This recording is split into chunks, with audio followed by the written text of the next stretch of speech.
Selamat pagi saudari-saudara sekalian, berkah dalam, selamat Paskah. Hari ini Rabu 15 April 2020. Marilah kita bersama-sama merenungkan sabda Tuhan untuk hari ini. Dalam nama Bapa dan Putra dan Roh Kudus. Amin. Kita dengarkan Injil Tuhan.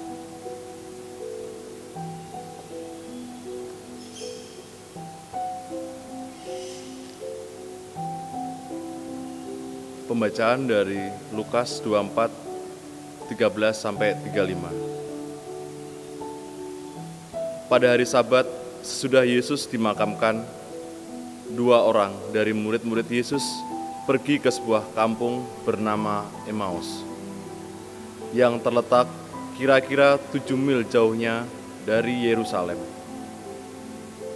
Dan mereka bercakap-cakap tentang segala sesuatu yang telah terjadi. Ketika mereka sedang bercakap-cakap dan bertukar pikiran, datanglah Yesus sendiri mendekati mereka, lalu berjalan bersama-sama dengan mereka. Tetapi ada sesuatu yang menghalangi mata mereka, sehingga mereka tidak dapat mengenali Dia. Yesus berkata kepada mereka, "Apakah yang kamu percakapkan sementara kamu berjalan?" Maka berhentilah mereka dengan muka muram. Seorang dari mereka, namanya Kleopas, menjawabnya, "Adakah engkau satu-satunya orang asing Yerusalem yang tidak tahu apa yang terjadi di sini pada hari-hari belakangan ini?" Katanya kepada mereka, "Apakah itu?" Jawab mereka, "Apa yang terjadi dengan Yesus dari Nazaret? Dia adalah seorang nabi yang berkuasa dalam pekerjaan dan perkataan di hadapan Allah dan di depan seluruh bangsa kami. Tetapi imam-imam kepala dan pemimpin-pemimpin kami telah menyerahkan Dia untuk dihukum mati, dan mereka telah menyalibkannya. Padahal kami dahulu mengharapkan bahwa Dialah yang datang untuk membebaskan bangsa Israel. Tetapi sementara itu telah lewat 3 hari sejak semuanya terjadi, dan beberapa perempuan dari kalangan kami telah mengejutkan kami.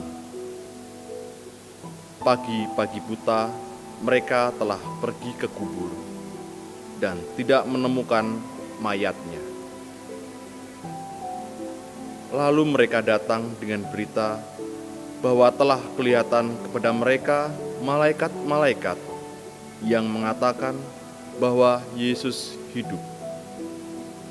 Dan beberapa teman kami telah pergi ke kubur itu dan mendapati bahwa memang benar yang dikatakan perempuan-perempuan itu. Tetapi Yesus sendiri tidak mereka lihat." Lalu Ia berkata kepada mereka, "Hai kamu orang bodoh, betapa lambannya hatimu, sehingga kamu tidak percaya akan segala sesuatu yang telah dikatakan para nabi. Bukankah Mesias harus menderita semuanya itu untuk masuk ke dalam kemuliaannya?" Lalu Ia menjelaskan kepada mereka apa yang tertulis tentang Dia dalam seluruh kitab suci, mulai dari kitab-kitab Musa dan segala kitab-kitab nabi. Sementara itu, mereka mendekati kampung yang mereka tuju. Ia berbuat seolah-olah hendak meneruskan perjalanannya. Tetapi mereka mendesaknya dengan sangat. "Tinggallah bersama-sama dengan kami, sebab hari telah menjelang malam dan matahari hampir tenggelam." Lalu masuklah ia untuk tinggal bersama-sama dengan mereka. Waktu duduk makan dengan mereka, ia mengambil roti, mengucap berkat, lalu memecah-mecahkan roti itu dan memberikannya kepada mereka. Ketika itu terbukalah mata mereka, dan mereka pun mengenali Dia. Tetapi Yesus lenyap dari tengah-tengah mereka. Kata mereka seorang kepada yang lain, "Bukankah hati kita berkobar-kobar ketika Ia berbicara dengan kita di tengah jalan, dan ketika Ia menerangkan kitab suci kepada kita?" Lalu bangunlah mereka dan langsung kembali ke Yerusalem. Di situ mereka mendapati ke-11 murid. Mereka sedang berkumpul bersama teman-teman mereka. Kata mereka kepada kedua murid itu, "Sungguh, Tuhan telah bangkit dan telah menampakkan diri kepada Simon." Lalu kedua orang itu pun menceritakan apa yang terjadi di tengah jalan dan bagaimana mereka mengenali Yesus pada waktu Ia memecah-mecahkan roti. Demikianlah Injil Tuhan.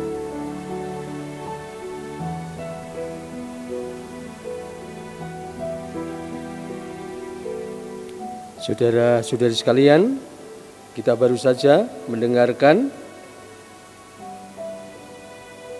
peristiwa perjalanan dua murid Emmaus yang berjumpa dengan Yesus. Dalam perjalanan hati mereka berkobar-kobar untuk mendengarkan dan juga untuk menyampaikan apa yang menjadi pengalamannya.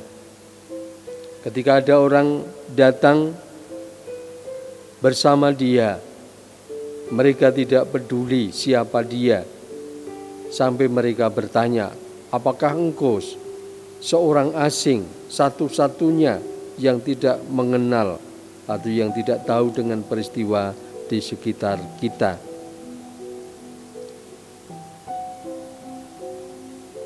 Dan akhirnya mereka berbicara mengenai kitab suci. Ketika sampai di tempat mereka akan sampai di rumah, mereka juga mengajak orang tadi, orang asing, untuk singgah. Dan di sanalah terjadi pengenalan. Ternyata Yesus berada bersama dengan mereka. Saudara sekalian, pengalaman kita hari-hari ini kiranya juga bisa melihat bagaimana Yesus ada di tengah-tengah kita,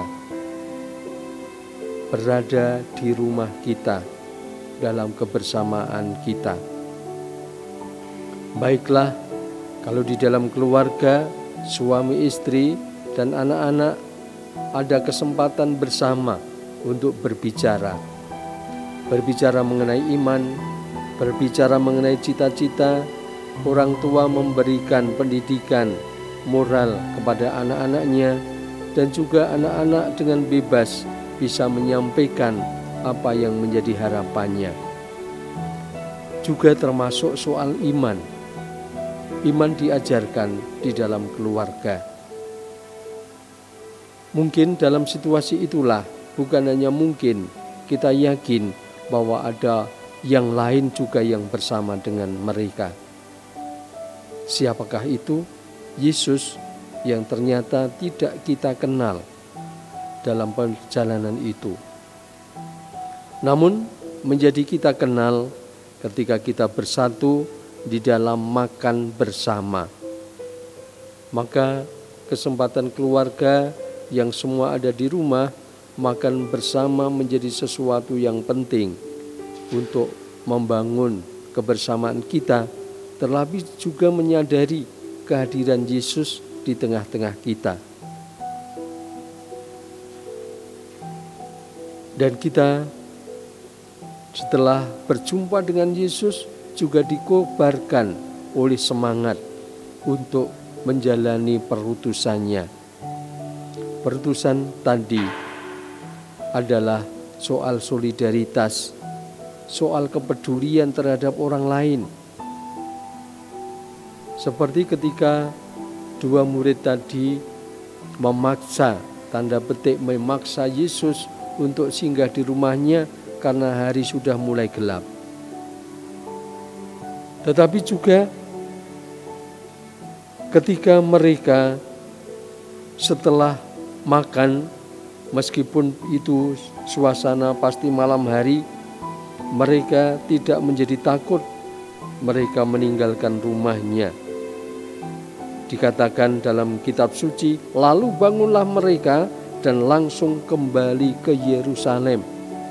Mereka tidak ingat akan lelahnya dalam perjalanan bersama Yesus.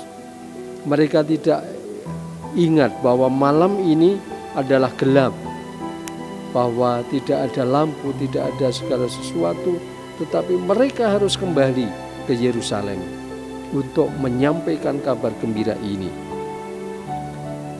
Semangat yang berkobar-kobar itu kiranya juga akan terjadi dalam kehidupan kita, menyampaikan warta gembira kepada yang lain, dan terutama dalam situasi saat ini, supaya kita tetap tinggal di rumah dengan tenang, mengingatkan kepada saudara-saudara kita, juga memberi bantuan dalam solidaritas yang bisa kita lakukan untuk orang lain, sehingga kita sungguh-sungguh menjadi pembawa warta gembira kebangkitan Kristus itu.